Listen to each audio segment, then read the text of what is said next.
ঘুরতে গিয়ে বয়ফ্রেন্ডের বন্ধু শ্লীলতাহানির চেষ্টা করলে অন্বেষা তাকেই খুন করে বসে। আর এই খুন ধামাচাপা দিতে তারা শরণাপন্ন হয় নন্দিনীর পরিবারের। তবে এখানে এসেই অন্বেষারা পড়ে যায় আরো বড় বিপদে, কারণ এখানে হতে থাকে একের পর এক নৃশংস খুন। তবে এই সব খুনের সাথে কে জড়িত আর কি এমন রহস্য লুকিয়ে আছে এর পেছনে জানতে হলে দেখতে হবে আজকের গল্প কুহেলিকা, যার শেষে রয়েছে এমন কিছু টুইস্ট যা আপনার মাথা ঘুরিয়ে দিবে। তাহলে চলুন আর দেরি না করে এই মুভির কিছু দৃশ্য দেখে নিয়ে মূল গল্পে যাওয়া যাক।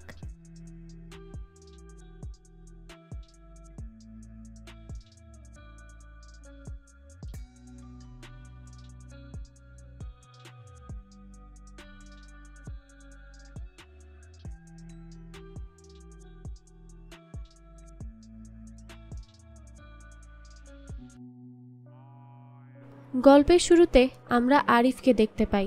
সে তার বন্ধু তানভীরের অফিসের সামনেই দাঁড়িয়েছিল।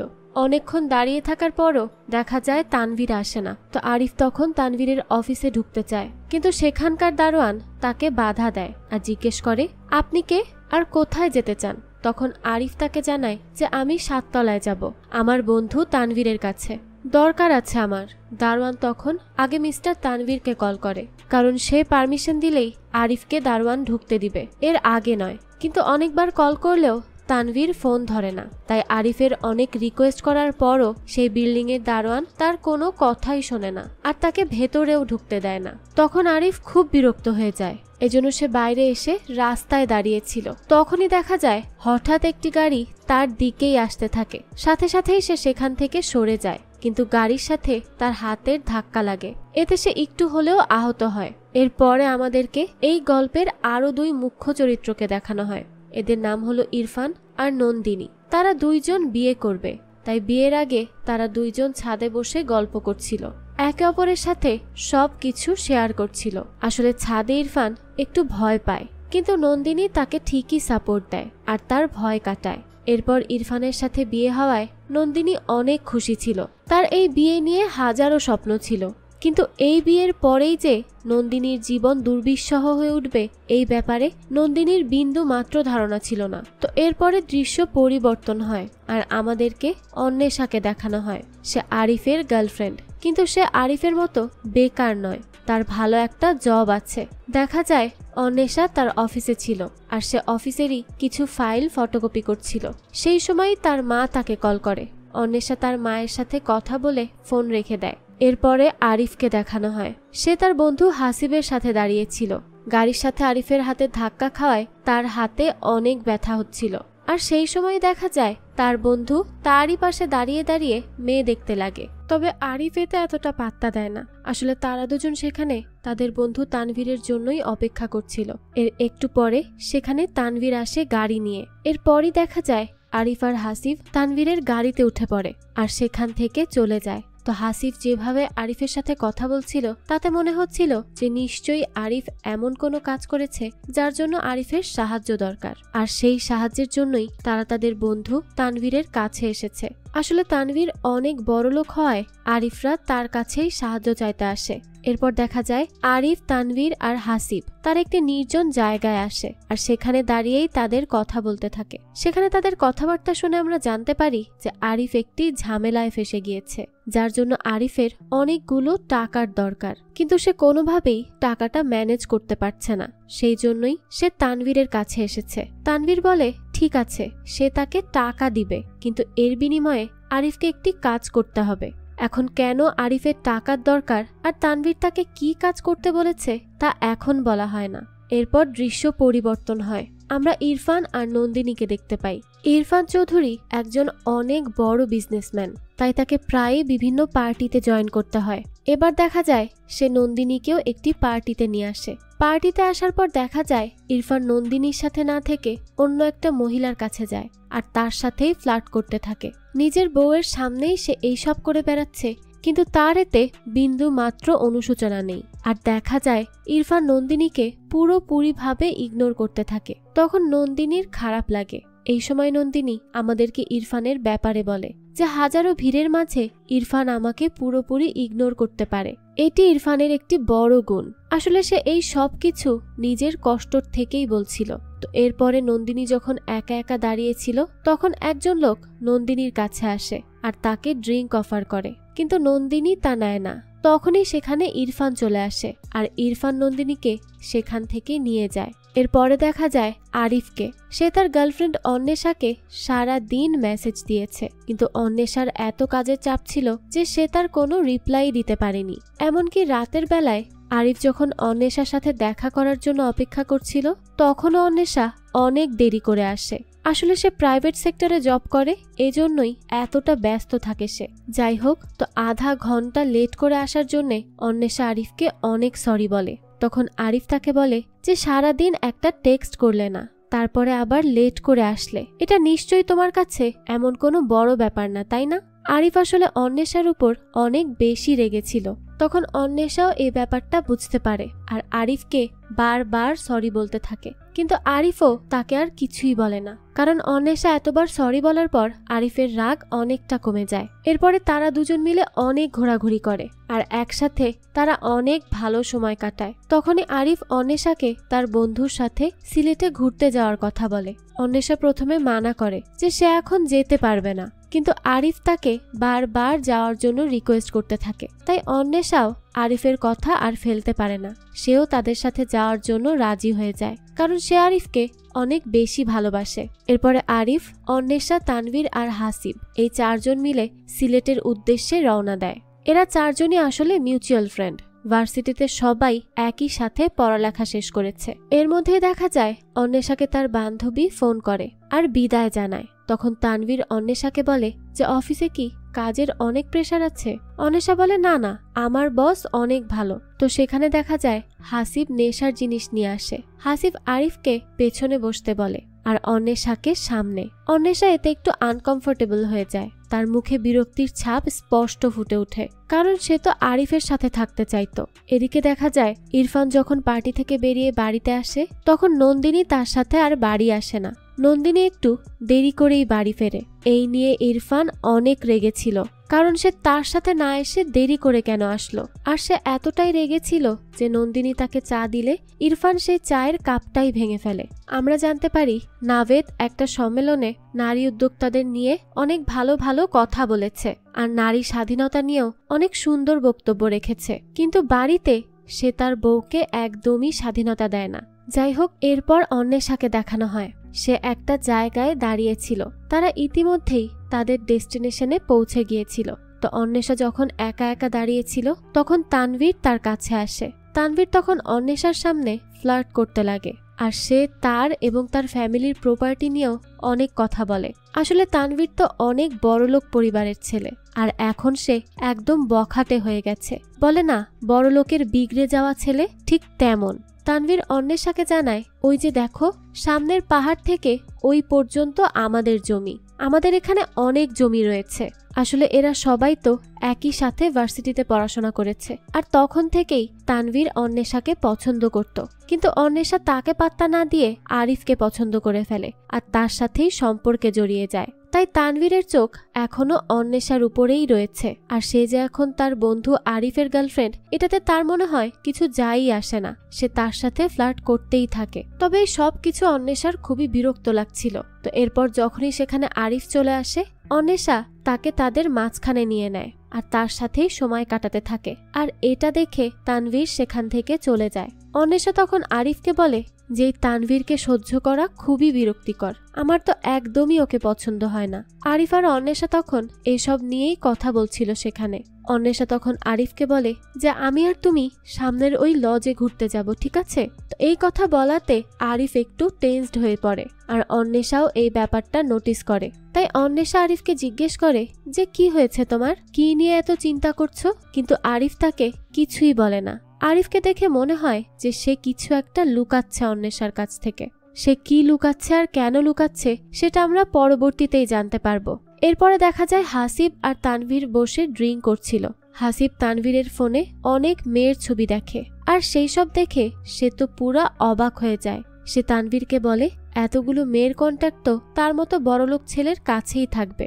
আসলে এই সবগুলো মেয়ের সাথেই তানভীরের সম্পর্ক ছিল, আর সে সবাইকেই ব্ল্যাকমেল করে এই কটেজে নিয়ে আসতো। বোঝাই যাচ্ছে তানভীরের স্বভাব চরিত্র একদমই ভালো না। তো এরপর দৃশ্য পরিবর্তন হয়, নন্দিনী আর ইরফানকে দেখানো হয়। আসলে নন্দিনী কিছু করুক বা তার ক্যারিয়ার করুক, এইটা ইরফানের একদমই পছন্দ ছিল না। তাই ইরফান চাইতো না যে নন্দিনী বাইরে কারোর সাথে কথা বলুক। এখানে আসলে ইরফানকে একজন ডমিনেটিং পুরুষ হিসেবে দেখানো হয়। সে কেন পার্টিতে গিয়ে ওই লোকের সাথে কথা বলল আর দেরি করে বাসায় আসলো, এই জন্য ইরফান চটে যায় আর নন্দিনীকে চেয়ারে বেঁধে ফেলে। তাকে জিজ্ঞেস করতে থাকে যে সে কোথায় গিয়েছিল। সে নন্দিনীকে অনেক অপমান করতে লাগে, এত টর্চার করছিল। তখন নন্দিনী এটা আর সহ্য করতে পারে না, এই জন্য বাধ্য হয়েই একসময় নন্দিনী ইরফানের কাছে ক্ষমা চায় আর বলে যে সে আর এমনটা কখনো করবে না। আসলে ইরফান বিয়ের পর থেকেই নন্দিনীকে এইভাবে টর্চার করে আসছে প্রতিনিয়ত। তো দেখা যায় তখন ইরফান নন্দিনীর মুখের সব সাজ নষ্ট করে ফেলে আর নন্দিনীকে হিউমিলিয়েট করতে লাগে। এরপর আমাদের আবারও অন্বেষাকে দেখানো হয়। সে যখন দাঁড়িয়েছিল তখন তানভীর তার কাছে আসে আর তার সাথে আবারও ফ্লার্ট করতে লাগে। তখন অন্বেষা তাকে বলে যে তুমি এখানে একা কেন? তুমি তো তোমার গার্লফ্রেন্ডকে সাথে আনতে পারতে, তাকে নিয়ে আসলে না কেন? এই কথা শুনে তানভীর বলে যে গার্লফ্রেন্ড জিনিসটা আমার সাথে আসলে যায় না, আর ভার্সিটিতে তো আমি একটা মেয়েকেই চেয়েছিলাম আর সেই মেয়েও সেটা জানতো, কিন্তু সেই বোকা মেয়ে একটা লুজারকে বেছে নিল আমার মতো একটা ছেলেকে বাদ দিয়ে। আসলে তানভীর এখানে বোঝাচ্ছে যে সে অন্বেষাকে পছন্দ করত, কিন্তু অন্বেষা তাকে পাত্তা না দিয়ে আরিফের মতো বেকার ছেলেকে তার বয়ফ্রেন্ড হিসেবে বেছে নিয়েছে। কিন্তু অন্বেষা তার কোনো কথাতেই পাত্তা দেয় না। তানভীর তখন অন্বেষাকে বলে সে যেন আরিফকে বাদ দিয়ে তার লাইফে চলে আসে, তাহলে সবকিছু অনেক সুন্দর হয়ে যাবে। এইসব প্রস্তাব দিয়ে সে সেখান থেকে চলে যায়। এরপরে আমাদের নন্দিনীকে দেখানো হয়। ইরফানের এত টর্চারের কারণে নন্দিনী দিন দিন অনেক ডিপ্রেশনে পড়ে যাচ্ছিল, তাই সে এই কথাগুলো তার এক ফ্রেন্ডকে বলে। তখন নন্দিনীর ফ্রেন্ড নন্দিনীকে তার ক্যারিয়ার শুরু করতে বলে, কারণ নন্দিনী একজন ডাক্তার। কিন্তু নন্দিনী বলে যে সে ইরফানের জাল থেকে বেরোতে পারবে না, কারণ ইরফান তো তার মোবাইলও ট্র্যাক করে রেখেছে। কতটা অত্যাচার একবার ভেবে দেখুন। তো এরপরে আমাদের আবারও অন্বেষা আর আরিফকে দেখানো হয়। আরিফ বসে বসে রান্না করছিল। আসলে তানভীর অনেক বড় লোক আর তারা যেখানে ঘুরতে এসেছে এই কটেজটাও তাদেরই, এই জন্য সে কোনো কাজই করছিল না। সে তার বন্ধু হাসিবকে ড্রিঙ্কসের ব্যবস্থা করতে বলে আর ওদিকে আরিফকে বসিয়ে দিয়েছে বারবিকিউ করার জন্য। আরিফও তার মতোই বারবিকিউ করে যাচ্ছিল। তখন অন্বেষা তার কাছে আসে আর জিজ্ঞেস করে কি হয়েছে তোমার? তুমি আমার সাথে টাইম স্পেন্ড করছো না কেন? আর তুমি কি জানো এই তানভীর আমাকে খুবই বিরক্ত করে যাচ্ছে, আমার একদম পছন্দ হচ্ছে না, তুমি কিছু বলছো না কেন? তখন আরিফ তাকে বলে যে দেখেছো এটা কত সুন্দর একটা জায়গা, এই রিসোর্ট এই কটেজ সবই তানভীরদের। দেখো আমি কি এত সুন্দর জায়গায় তোমাকে নিয়ে আসতে পারতাম? আমার তো এত যোগ্যতা নেই, টাকা পয়সাও নেই, তাই ও যেমন করছে একটু করতে দাও, সহ্য করে নাও, পাত্তা দিও না। তো এই কথা শুনে অন্বেষা আরিফের উপর রেগে যায়, কারণ অন্য ছেলে তাকে বিরক্ত করছে আর এদিকে তার বয়ফ্রেন্ড কিছুই করছে না। এই ব্যাপারটা তার খুবই খারাপ লাগে। এরপর দৃশ্য পরিবর্তন হয়, আমরা আবারও নন্দিনীকে দেখতে পাই। দেখা যায় ইরফান নন্দিনীকে পুরো এক ঘরে করে রেখেছে। সে নন্দিনীকে কারোর সাথে কথা বলতে দিত না, এমনকি নন্দিনীর ফোনও ইরফান চেক করত। তাই এমন বন্দি জীবনের কারণে নন্দিনী অনেক ডিপ্রেশনে পড়ে যায়। সে এতটাই ডিপ্রেস ছিল যে সে এখন নিজেকেই শেষ করার কথা ভাবছে। এদিকে আমাদের আবারও অন্বেষা আর আরিফদের দেখানো হয়। তারা তখন লাউড মিউজিক বাজিয়ে ড্রিঙ্কস করছিল। তারা সবাই সেখানে অনেক এনজয় করতে থাকে, কিন্তু তাদের মধ্যে হাসিব অনেক বেশি ড্রিঙ্ক করে ফেলেছিল। এর ফলে তার বমি চলে আসে, সে অনেক বমি করতে লাগে। তখন তানভীর তাকে বলে যে তুই কেন এই দামি মদ খেতে গেলি? তোর পেটে কি এসব সহ্য হয়? তানভীর তখন আরিফকে সেখান থেকে যেতে বলে আর অন্বেষাও বলে যে আমারও শরীরটা খুব একটা ভালো লাগছে না, তাই সে তার রুমে চলে যায় রেস্ট নিতে। তো সে যখন ওয়াশরুমে ফ্রেশ হতে যায় তার মনে হয় তার রুমে কেউ একজন এসেছে। সে ভাবে হয়তো তার বয়ফ্রেন্ড আরিফ এসেছে, আর এটা ভেবে সে মনে মনে বেশ খুশি হয়। এরপর ওয়াশরুম থেকে বাইরে বেরিয়ে দেখতে পায় খাটের উপর একটা সুন্দর লাল ড্রেস রাখা আছে। এটা দেখে তো সে আরো খুশি হয়। সে ভাবে যে আরিফই হয়তো এটা তার জন্য এনেছে। এরপর দৃশ্য পরিবর্তন হয়। আমাদের নন্দিনীকে দেখানো হয়। নন্দিনী একটি রেস্টুরেন্টে আসে তার ভাইয়ের সাথে দেখা করতে। তার ভাইয়ের নাম হলো নাভেদ। সম্প্রতি নাভেদের ওয়াইফ মারা গিয়েছে আর সেই দুঃখে নাভেদ মাদকে আসক্ত হয়ে যায়। আর নাভেদের একটা মেয়েও আছে, তার নাম রিয়া। রিয়া একজন স্পেশাল চাইল্ড, সে কথা বলতে পারে না। তো নন্দিনী নাভেদকে বোঝায় যে তোমার মেয়ের তোমাকে প্রয়োজন, তুমি ওর খেয়াল না রেখে কেন এমন নেশার পথে পা বাড়ালে? এটা কি তোমার উচিত হয়েছে? তুমি বলো, তোমার মেয়ের এখন ভবিষ্যৎটা কি হবে? তখন নাভেদ বলে যে সে এই মাদকের নেশা ছেড়ে দিতে চায়, সে আর এসব করতে চায় না। তাই তাকে 6 মাসের জন্য একটা মাদক নিরাময় কেন্দ্রে থাকতে হবে। তাই এই 6টা মাস নন্দিনীকে সে রিয়ার একটু খেয়াল রাখতে বলে। নন্দিনী এইটা শুনে একটু চিন্তায় পড়ে যায়, কারণ বাড়িতে ইরফানের মতো একটা অমানুষ আছে, সেখানে সে রিয়াকে কিভাবে রাখবে। তাই নন্দিনী প্রথমে বলে যে আর কোনো উপায় কি আছে? তখন নাভেদ নন্দিনীকে অনেক রিকোয়েস্ট করে যে প্লিজ আমার মেয়েটাকে এই কয়টা মাস রাখ। তো ভাই এত রিকোয়েস্ট করলে নন্দিনী রিয়াকে তার সাথে রাখতে রাজি হয়। এরপরে দেখা যায় রিয়াকে সাথে নিয়ে নন্দিনীর অনেক ভালো সময় কাটে। আসলে তাদের তো কোনো ছেলে মেয়ে ছিল না, তাই নন্দিনীর এই ব্যাপারটা খুবই ভালো লাগে। তার জীবনে একটু শান্তি নেমে আসে। রিয়াকে সাথে নিয়ে নন্দিনী অনেক খুশি ছিল। তাকে নিজের মেয়ের মতোই সে যত্ন করতে থাকে। নন্দিনী রিয়াকে সাইন ল্যাঙ্গুয়েজের মাধ্যমে কথা বলা শেখায়, রিয়ার সাথে খেলা করে। এভাবেই তাদের দিন ভালোই কাটছিল। একদিন রিয়া খেলতে খেলতে ভুল করে ইরফানের একটা ট্রফি ভেঙে ফেলে। আর ইরফান বাড়িতে এসে দেখে যে রিয়া তার একটা ট্রফি ভেঙে ফেলেছে। এই দেখেই তো ইরফান অনেক রেগে যায় আর রিয়াকে অনেক বকাঝকা করতে থাকে। তখন নন্দিনী তার কাছে আসে আর রিয়াকে এভাবে বকতে বারণ করে। ইরফান নন্দিনীর এমন বদলে যাওয়া দেখে একটু অবাকই হয়, কারণ আগে নন্দিনী কোনো প্রতিবাদই করতো না। ইরফান তাকে যতই টর্চার করুক না কেন নন্দিনী কিচ্ছু বলতো না, কিন্তু এখন সে কথা বলতে শিখেছে।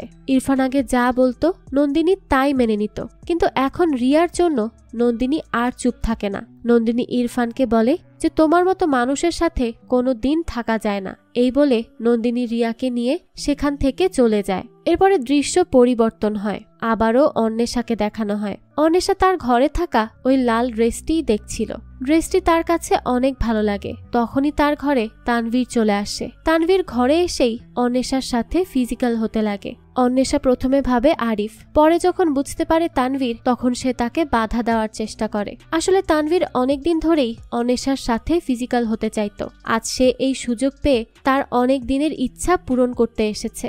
অন্বেষা তখন তানভীরকে অনেক বাধা দেওয়ার চেষ্টা করতে থাকে, অনেক চিল্লাতে থাকে, কিন্তু কেউই তার হেল্প করতে আসে না। তানভীর তখন তার গায়ের জোর দিয়ে অন্বেষার সাথে জোর জবরদস্তি করতে চাচ্ছিল। তখন আর কোনো উপায় না পেয়ে অন্বেষা তার পাশে থাকা কাচের বোতলটি তানভীরের মাথায় মারে। এতে বোতলটি ভেঙে যায় আর তানভীরও মাথায় ব্যথা পায়। এতে তো সে রাগে উন্মাদ হয়ে যায়। আর সে যখন আরো উল্টোপাল্টা করতে থাকে, তখন অন্বেষা সেই কাচের বোতলেরই ভাঙা টুকরো দিয়ে তাকে আক্রমণ করতে যায়। তবে সেই সময় তানভীর তার মাথাটা একটু উপরের দিকে ঘুরিয়ে নিলে কাচটা সোজা যেয়ে লাগে তানভীরের গলার মধ্যে, আর সাথে সাথেই সেখান থেকে ফিনকি দিয়ে রক্ত বের হতে শুরু করে। আর তানভীর তখন ব্যথায় চিৎকার করতে থাকে, কিন্তু একটু পরেই তানভীর সেখানেই মারা যায়। এই দেখে অন্বেষা অনেক ঘাবড়ে যায়, সেও ভয়ে চিল্লাতে থাকে। দুইজনের এমন চিৎকার চেঁচামেচি শুনে আরিফ আর হাসিব সেখানে চলে আসে। তারা দেখে যে ঘরের দরজা বন্ধ করা। তখন তারা দুজনে সমানে দরজা ধাক্কাতে লাগে, কিন্তু কেউই দরজা না খোলায় তারা শেষমেশ দরজা ভেঙে ভেতরে আসে। তো আরিফ আর হাসিব দেখে যে সেখানে বিছানার উপর তানভীরের গলা কাটা লাশ পড়ে আছে, আর সেখানেই অন্বেষা বসে বসে সমানে কান্না করছে। তারা এই দেখে তো অনেক ভয় পেয়ে যায়, কারণ তানভীরের ফ্যামিলি অনেক বড় লোক। তারা যদি একবার জানতে পারে যে তানভীর খুন হয়েছে, তাহলে তারা আরিফ আর হাসিবকে কখনো ছাড়বে না। অন্বেষা তখন বলে যে আমি এসব ইচ্ছা করে করিনি, এটা একটা অ্যাক্সিডেন্ট ছিল, আমি ইচ্ছা করে ওকে মারিনি। আরিফ তখন অন্বেষার কাছে যায় আর তাকে সান্ত্বনা দেয়। আরিফ অন্বেষাকে শান্ত হতে বলে। তানভীরের লাশ দেখে হাসিবের তো ভয়েই অবস্থা খারাপ হয়ে গিয়েছিল। সে আরিফকে বলে যে তানভীরের লাশ পড়ে আছে আর তোরা প্রেম করছিস। তখন আরিফ হাসিবকে বলে মাথা ঠান্ডা কর, কিন্তু হাসিব কিছুতেই স্বাভাবিক হতে পারছিল না। এরপরে আরিফ অন্বেষাকে ফ্রেশ হতে বলে, কারণ অন্বেষার গায়ে অনেক ব্লাড লেগেছিল। সে এরপর অন্বেষার গায়ে লেগে থাকা ব্লাড পরিষ্কার করে এবং ঘরে যত রক্ত আছে তার সবকিছু পরিষ্কার করতে থাকে। এরপরে হাসিবের সাহায্যে তানভীরকে বিছানার চাদর দিয়ে মুড়িয়ে তারা তানভীরের লাশ গাড়িতে ওঠায়। এরপরে দৃশ্য পরিবর্তন হয়। নন্দিনী আর রিয়াকে দেখানো হয়। নন্দিনী তার ভাই নাভেদের সাথে সিলেটের এক বাড়িতে যাচ্ছিল। রিয়া তাদের সাথে অনেক খুশি ছিল। পথের মধ্যে নাভেদ রিয়াকে চিপস কিনে দেয়। তখন রিয়া আরো বেশি খুশি হয় এবং গাড়ির মধ্যে খেলতে লাগে। এদিকে আরিফ আর অন্বেষাকে দেখানো হয়। তারা সবাই অনেক প্যানিক ছিল, কারণ একটি অপরিচিত জায়গায় তারা একটি লাশ নিয়ে ঘুরছে। তারা অনেক ভয় পেয়ে থাকে। হাসিব আরিফকে জিজ্ঞেস করে যে আমরা একটা লাশ নিয়ে ঘুরছি, এখন আমরা কি করব? আসলে আরিফও তো জানে না যে তারা এখন কি করবে। অন্বেষা তাদের মধ্যে সবচেয়ে বেশি ভয় পেয়েছিল, কারণ তানভীরকে তো সেই মেরেছে। অন্বেষা আরিফকে বলে যে পুলিশকে ফোন করতে, কারণ পুলিশ তাদেরকে হেল্প করতে পারে। আরিফ এই শুনে অন্বেষাকে পরিষ্কারভাবে না করে দেয়, কারণ পুলিশকে জানালে তারা নিজেরাই ফেঁসে যাবে। এরপরে অন্বেষা তার মাকে ফোন করতে যায়, কিন্তু আরিফ ফোন করতে মানা করে। তবে অন্বেষা আরিফের কোনো কথাই শোনে না। সে তখন তার মাকে ফোন করতে গেলে আরিফ তার হাত থেকে ফোন কেড়ে নিতে চায়, কিন্তু অন্বেষা আরিফকে ফোন দেয় না। তখন গাড়ির মধ্যেই তাদের দুজনের ধস্তাধস্তি শুরু হয়ে যায়। ফলে আরিফ গাড়ি ঠিকমতো কন্ট্রোল করতে পারছিল না, আর এর জন্য তাদের গাড়ির অ্যাক্সিডেন্ট হয়ে যায়। তাদের গাড়িটা একটা পাথরের সাথে ধাক্কা খায়। তখন গাড়ির মধ্যে সবারই আঘাত লাগে এবং সেই সাথে গাড়ির মধ্যে সবাই অজ্ঞান হয়ে যায়। এরপরে যখন সবার জ্ঞান ফেরে, সবাই তখন দ্রুত গাড়ি থেকে নামে। তারা প্রত্যেকে ব্যথায় কাতরাচ্ছিল। আরিফের হাতে তো আগেও চোট ছিল, তাই ওর হাতে আবারও আঘাত লাগার কারণে তার হাতের অবস্থা বেশ খারাপ হয়ে যায়। সবাই গাড়ির বাইরে বেরিয়ে আসে। তখন অন্বেষা আরিফের কাছে এসে জিজ্ঞেস করে যে তুমি ঠিক আছো তো? কিন্তু আরিফ সেই চিন্তা না করে অন্বেষার ফোন কোথায় তা জিজ্ঞেস করে। তখন অন্বেষা বলে যে তার ফোন গাড়ির মধ্যে আছে। আরিফ তখন গাড়ির মধ্যেই অন্বেষার ফোন খুঁজে বের করে। এরপরে সে হাসিবের কাছ থেকেও তার ফোনটা নিয়ে নেয় এবং দুজনের ফোন সে নিয়ে ভেঙে ফেলে। এরপর গাড়ির মধ্যে ঢুকে আরিফ গাড়ির ভেতরের জিনিসপত্র চেক করতে লাগে যে গাড়িতে কি কি আছে।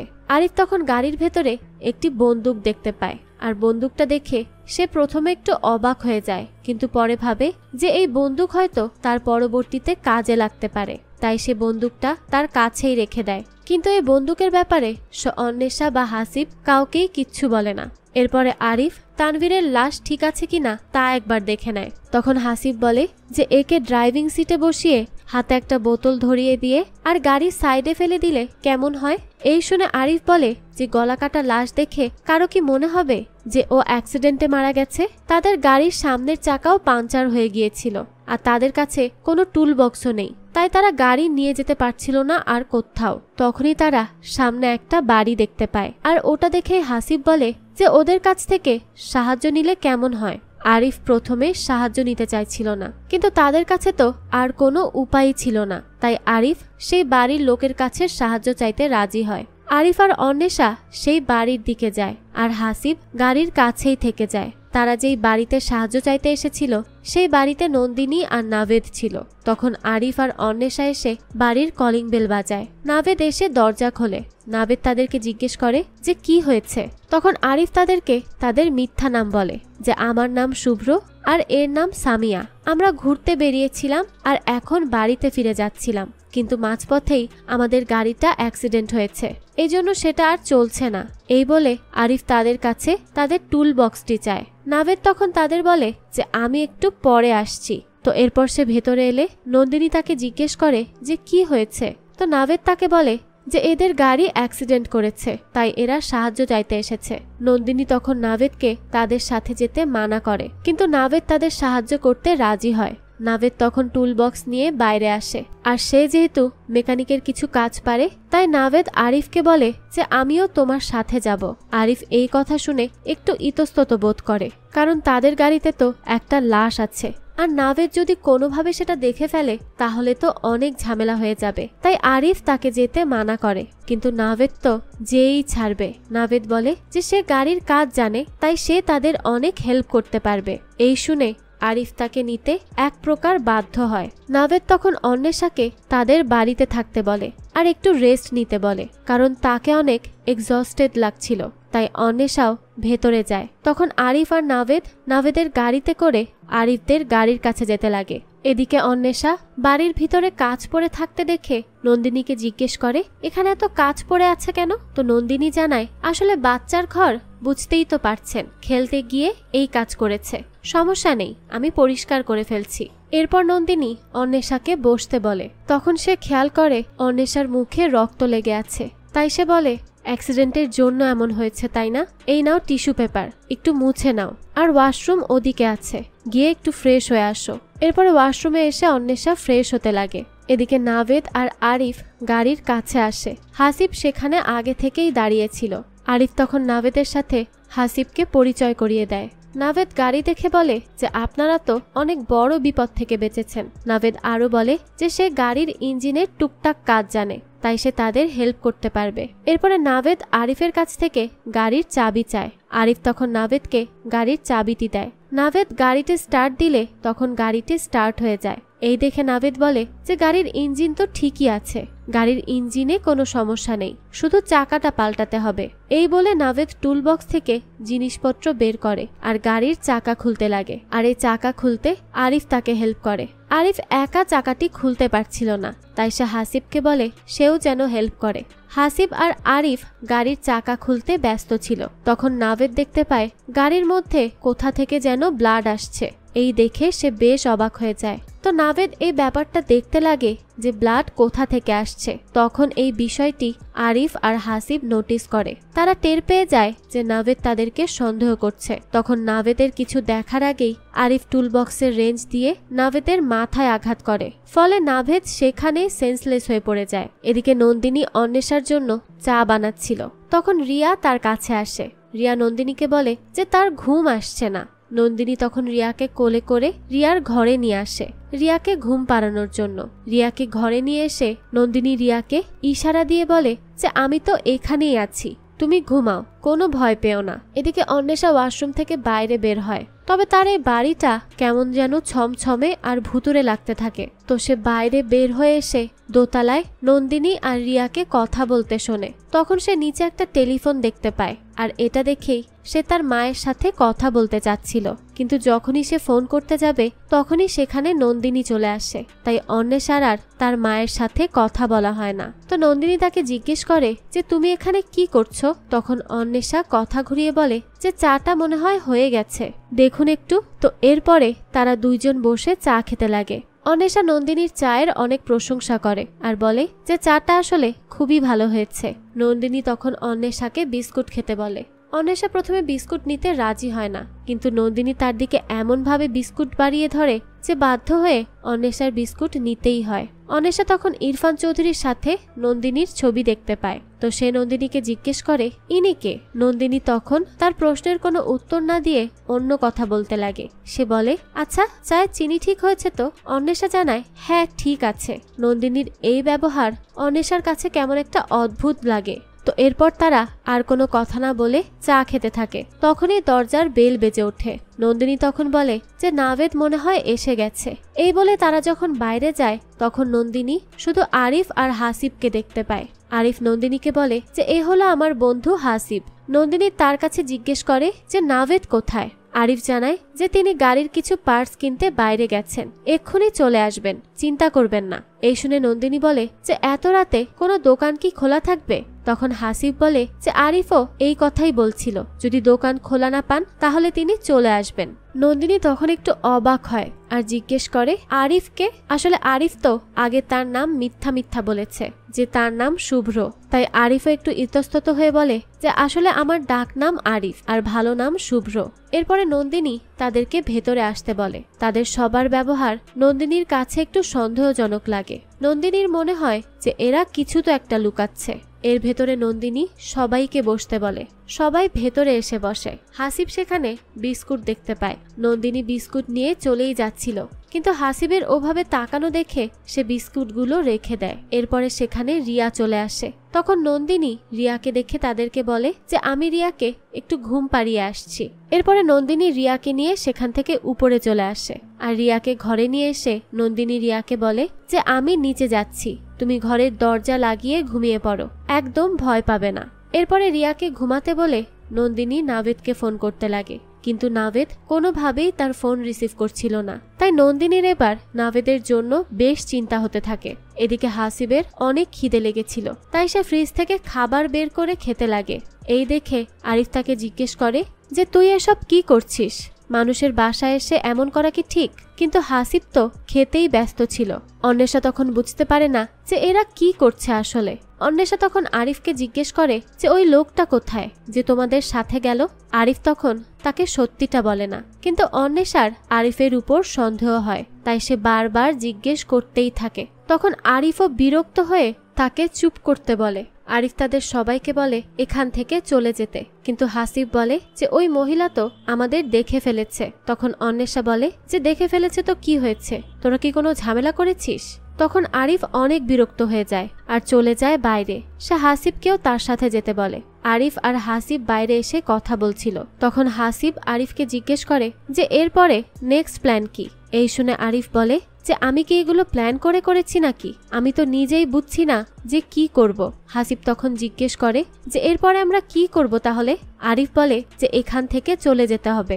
হাসিব বলে যে ওই মহিলা তো আমাদের দেখে ফেলেছে, আর ওই লোক যখন আসবে না তখন এই মহিলা তো পুলিশের কাছে গিয়ে আমাদের কথাই বলে দিবে। আর অন্বেষার অবস্থা দেখেছিস, ও তো যে কোনো সময় ব্রেকডাউন করবে। আমি ওর উপর একদম ভরসা করতে পারছি না। এরপরে আরিফ সেখানেই বসেছিল, তার হাতে ভীষণ ব্যথা করছিল। এদিকে দেখা যায় রিয়ার একদমই ঘুম আসছিল না, তাই সে বিছানা থেকে উঠে যায়। এদিকে নন্দিনী যখন নাভেদকে বারবার ফোন করছিল তখন নন্দিনী খেয়াল করে যে হাসিবদের গাড়িতে নাভেদের ফোন বাজছে। এই দেখে সে হাসিবদের গাড়ির কাছে যায়। রিয়া তখন জানালা দিয়ে দেখে যে নন্দিনী গাড়ির কাছে যাচ্ছে। এরপরে নন্দিনী গাড়িতে নাভেদের ফোন দেখে গাড়িটা চেক করতে লাগে। তখনই সে গাড়িতে একটা ডেথ বডি দেখতে পায়। ডেথ বডি দেখে সে তো প্রথমে অনেক ঘাবড়ে যায়। তখনই হাসিব তার পেছনে আসে। হাসিব নন্দিনীকে জিজ্ঞেস করে যে আপনি এখানে কি করছেন? আসলে হাসিব তখনও জানতো না যে নন্দিনী তাদের গাড়িতে থাকা ওই লাশ দেখে ফেলেছে। তো নন্দিনী হাসিবকে জিজ্ঞেস করে যে গাড়িতে এটা কার লাশ? তোমরা নাভেদের সাথে কি করেছো? সত্যি কথা বলো। এই শুনে তো হাসিবের অবস্থাই খারাপ হয়ে যায়, সে একদম ঘাবড়ে যায়। এরপরে সে বলে যে এটা তার লাশ না, এটা অন্য কারো লাশ। নন্দিনী তখন জিজ্ঞেস করে তাহলে নাভেদ কোথায়? তোমরা নাভেদের সাথে কি করেছো? তো হাসিব তাকে এর উত্তরে কিছুই বলে না। তাই নন্দিনী অনেক ভয় পেয়ে যায়। সে ভাবে যে তারা হয়তো নাভেদকেও মেরে ফেলেছে, এখন তারা তাকেও মারতে পারে। তাই নন্দিনী সেখান থেকে পালাতে শুরু করে। হাসিবও নন্দিনীর পিছু করে, কিন্তু নন্দিনী একসময় জঙ্গলের মধ্যে পালিয়ে চলে যায়। জঙ্গলের মধ্যে দৌড়াতে দৌড়াতে নন্দিনী এক জায়গায় পড়ে যায়। এদিকে আরিফকে দেখানো হয়, সে তখন বাইরে বসে তার হাতের ক্ষতস্থানে ব্যান্ডেজ করার চেষ্টা করছিল। তখন তার হাতের ক্ষত দেখে মনে হচ্ছিল যে কোনো ছুরি দিয়ে তার হাত কাটা হয়েছে। এরপরে অন্বেষা সেখানে থাকা টেলিফোন দিয়ে কাউকে কল করতে যাচ্ছিল। সে হয়তো তার মাকেই কল করতে যাচ্ছিল। তখনই আরিফ সেখানে চলে আসে আর সে অন্বেষার হাত থেকে টেলিফোনটা কেড়ে নেয়। আরিফ অন্বেষাকে এভাবে ফোন করতে বারণ করলেও অন্বেষা আরিফের কোনো কথাই শোনে না। অন্বেষা জোর করেই তার মাকে ফোন করতে চায়। তখনই দেখা যায় আরিফ বন্দুক বের করে এবং অন্বেষাকে বন্দুকের ভয় দেখায় আর তাকে এভাবে ফোন করতে নিষেধ করে। আর আরিফের হাতে বন্দুক দেখে অন্বেষা ভীষণ ভয় পেয়ে যায়। সে তো চিন্তাই করতে পারে না যে আরিফ তার সাথে এমন কিছু করতে পারে। তো তখনই সেখানে হাসিব আসে। হাসিব এসে বলে যে নন্দিনী তাদের গাড়ির লাশ দেখে ফেলেছে। সে ওই লাশ দেখে জঙ্গলের দিকে দৌড় দিয়েছে। তখন আরিফও এই কথা শুনে রেগে যায় আর বলে যে তুই ওকে আটকাতে পারলি না, কি করলি তুই? আরিফ তখন তাদের বাড়ির বাচ্চাটাকে খোঁজার কথা বলে। অন্বেষা তখন আরিফকে বাধা দিয়ে বলে যে ও তো ছোট বাচ্চা, তুমি ওকে নিয়ে কি করবে? প্লিজ কিচ্ছু করো না। আরিফ তখন অনেক রেগেছিল, তাই সে অন্বেষাকে চুপ করতে বলে আর বলে যে এই সব কিছু তো তোমার জন্যই হচ্ছে। অন্বেষা তখন বলে যে আমি যখন তোমাদের কাছে সাহায্য চাচ্ছিলাম তখন তোমরা কোথায় ছিলে? কেউ কেন আসনি? আরিফ তখন বলে যে তাই বলে ওকে মেরে ফেলতে হবে?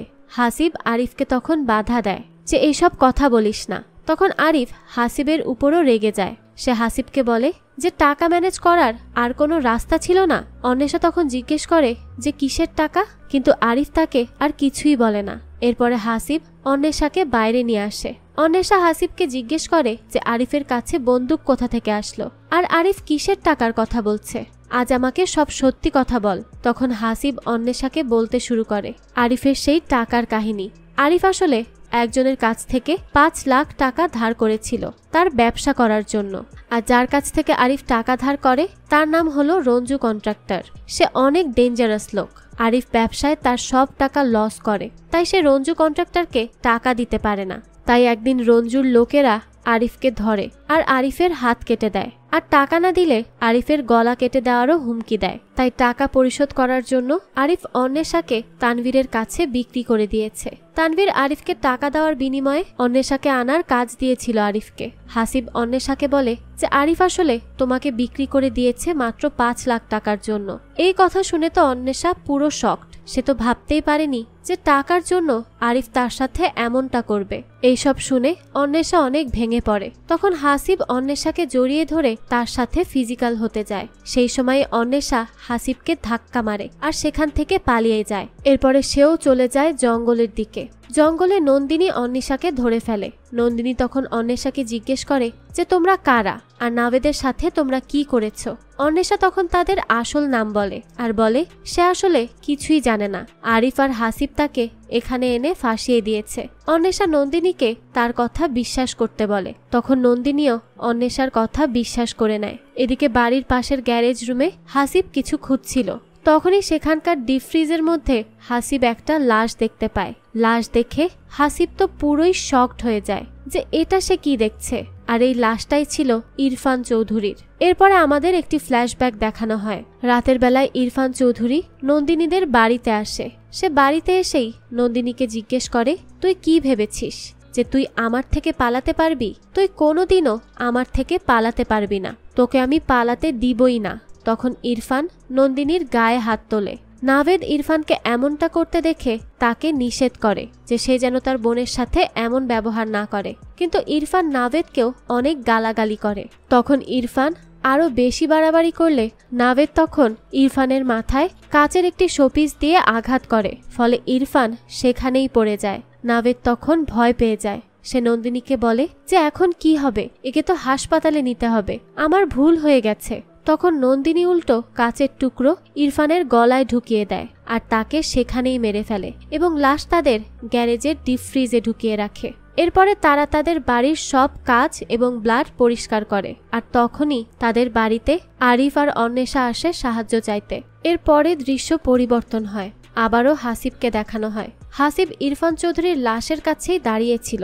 তখনই নাভেদ পেছন থেকে এসে হাসিবের উপর হামলা করে। নাভেদ হাসিবের গলা টিপে ধরে। হাসিব তখন নিজেকে বাঁচাতে অনেক বেশি চেষ্টা করে, কিন্তু নাভেদ তাকে এমনভাবে ধরেছিল যে হাসিব নিজেকে আর বাঁচাতে পারে না। এরপরে নাভেদ ডিপ ফ্রিজের দরজা দিয়ে হাসিবের মাথায় আঘাত করে।